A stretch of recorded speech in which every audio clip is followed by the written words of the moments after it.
Well, hello again. It's me, Jessica, with marketingforgreatness.com, the recovered attorney that turned herself into a forensic digital marketer. And now I help entrepreneurs and marketing teams build brands and monetize them. Yes!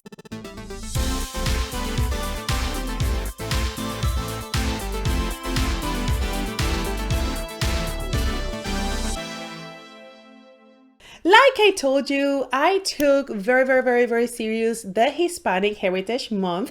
So in this video, I have another episode of the answers from my friends. And in this particular one, you're going to hear about culture. How do we carry our culture in the way that we do business?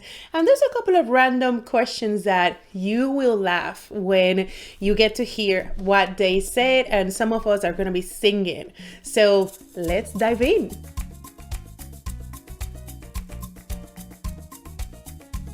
Hi, hola, my name is Juan Ruiz. I am the owner and operator of Juan Ruiz Photography. We are a portrait and wedding photography business based in Austin, Texas. I am of Peruvian origin, but a lot of people told me I look Mexican. I am grateful for the opportunity to participate in this project celebrating the Hispanic Heritage Month. Peruvians are happy, friendly people. They love food, they love music, they love to dance. If you check the art over there, it's colorful, it's vibrant.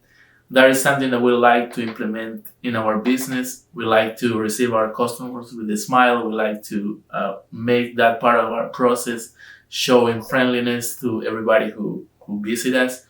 And if you check our art, you're gonna see that we are not shy in colors. We like color. We love detail, and that is part of what we want to project as a business. Puerto Ricans, we're very proud of being Puerto Ricans, and we take that everywhere with us. And embracing my culture has actually helped me a lot into my personal brand. I do understand that if I wouldn't have embraced my culture early on, I would not be where I am today. I would not have been able to accomplish the things that I have, because in my personal case, I have been in sales for a long time now. And now I have the experience to be able to excel at that. But at some point, all I had was being who I am, being Hispanic, looking to connect. We're always looking to make friends and help others and establish connections. We're cheerful, we're loud, we get excited, and that's contagious. So that helps a lot in sales, and it's what helped me the most when I was starting off and didn't have the experience.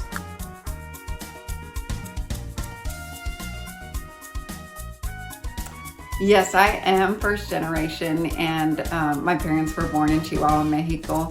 And I think, to me, being first generation, I'm very proud of my heritage, being Mexican American. And I'm honored to say that I still have quite a bit of family in Chihuahua, Mexico, as well as the AFA and other areas in Mexico. And I think again, the values, the heritage, the just everything, the culture has been instilled in me, and it is a big part of me. What does it mean to be first generation? Let me just tell you, I wrote a book. It hasn't been launched yet, but to me, the topic of being first generation means a lot. First generation professional means that you did not have a role model. You did not have a path. So you needed to make that your path. I also have noticed some of my friends who are Hispanic that just like me, we always look into paying forward because we feel like we made it. We feel like we're living the American dream, whether that is because we finished our degree and we got to do something that it's the first time ever in our family that somebody got that done. We feel like we are in awe to our generations. So in my case, I always look to support my family. I know that some of my friends do the same, and still I support my family, but I also look for supporting other Hispanic business owners as well, because it's a way that we feel like if we are together, we thrive. That doesn't mean that we don't support other businesses, but there is a familiarity and the solidarity because we understand the extra struggles that somebody that is in the same culture as yours is is having. So I want to give a shout out to two amazing agencies that support marketing for greatness. One of the agencies is Andres Video Production in Colombia, and another is the design agency in Venezuela. So as you can see, in my firm, even if we are in Austin, Texas, we try to support other businesses around the world, and especially if they are connected to our Hispanic roots. It feels like much different, right?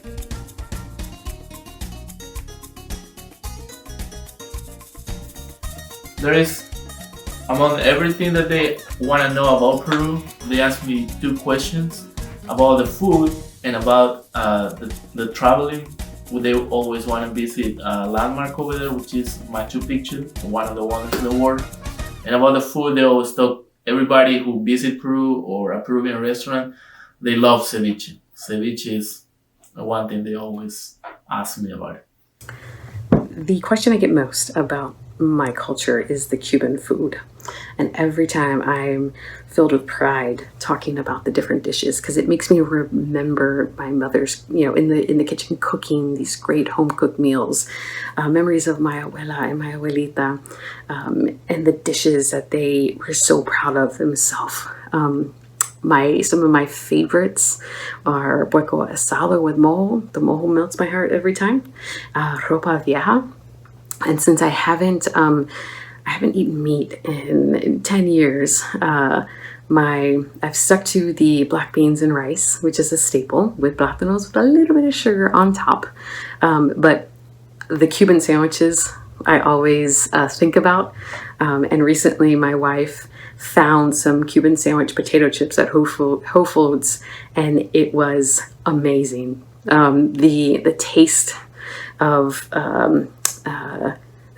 of it was just spot on.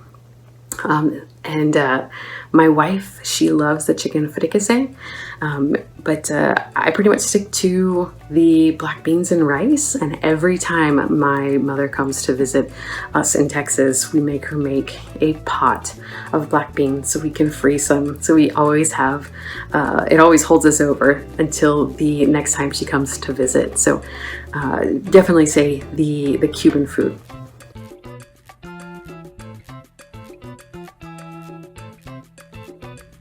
I don't recall singing in English when I was little, other than, of course, the happy birthday song. And we did sing that quite a bit because it seemed like, coming from a large extended Mexican family and everyone living on my dad's side of the family in El Paso, we got together a lot for birthdays. So of course that's the one that's ingrained in my head.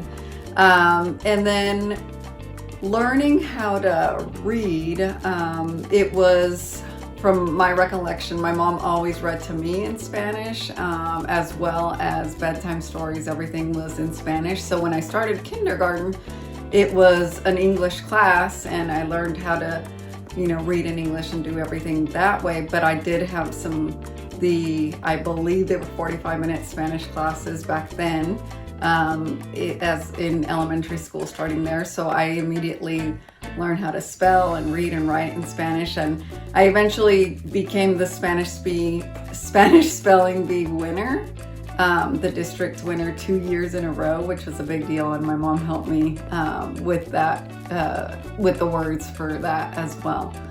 And I also ended up graduating from UT Austin, hook 'em horns, and with a major in Spanish, so I feel like I'm fully biliterate. I actually grew up not wanting to speak English at all. I remember one project, two in particular, from school, and the projects were that you had to pick a song in English, obviously for the English class, and you had to speak about the song. Why do you like the song? How does that song speak to you? And I was so absolutely overwhelmed.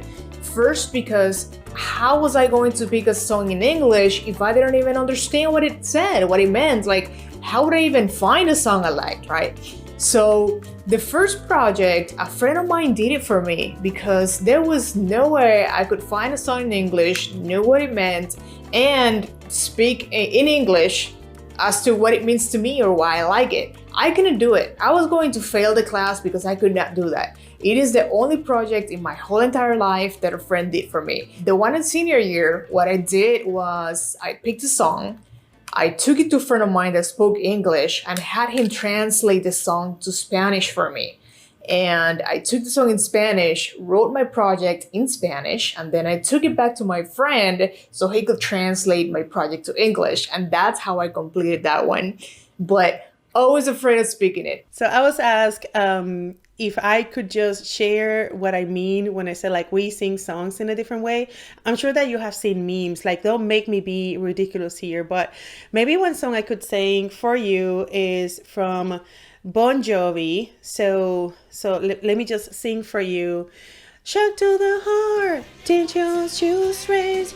You mean love, Batman. Up in my heart, and the ways goes ways. You mean love, Batman. It might sound the same, but I don't think that's what it says. I hope you guys had fun, and I hope that if you know a friend who is Hispanic, share this video, and I think together we can have much more fun, and we can support each other, and we can just keep passing on those stories and those traditions.